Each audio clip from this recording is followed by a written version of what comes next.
Assalamualaikum warahmatullahi wabarakatuh. Kami dari kelompok 7 akan mempresentasikan materi tentang pendidikan dan pembangunan.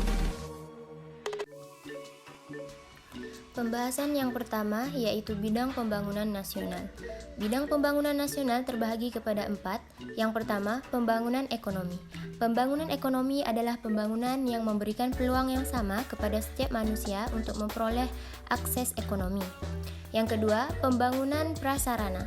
Pembangunan prasarana adalah pembangunan yang memberikan bantuan prasarana dan sarana pendukung pembangunan manusia dan pembangunan ekonomi.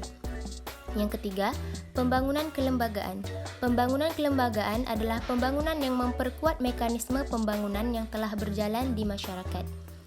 Yang keempat, pembangunan berkelanjutan. Pembangunan berkelanjutan adalah pembangunan yang memperkuat sistem pengendalian pembangunan agar selaras dengan tujuan pembangunan nasional. Pembahasan yang kedua adalah hubungan pendidikan dengan pembangunan nasional. Yang pertama, pendidikan merupakan jalan menuju kemajuan dan pencapaian kesejahteraan sosial dan ekonomi.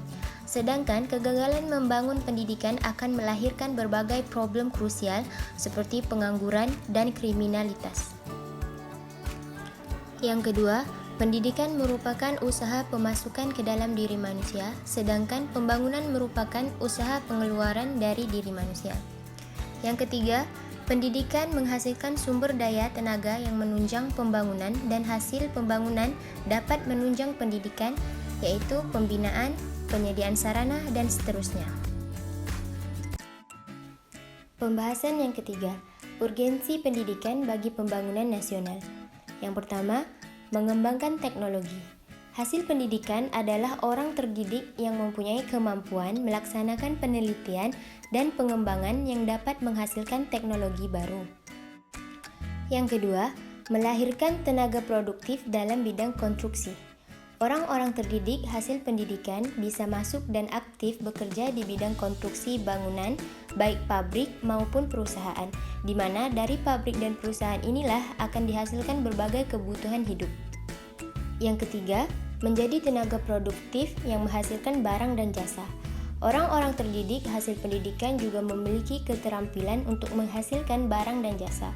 Mereka bisa menjadi karyawan di sebuah pabrik atau perusahaan dan mengandalkan skill mereka masing-masing.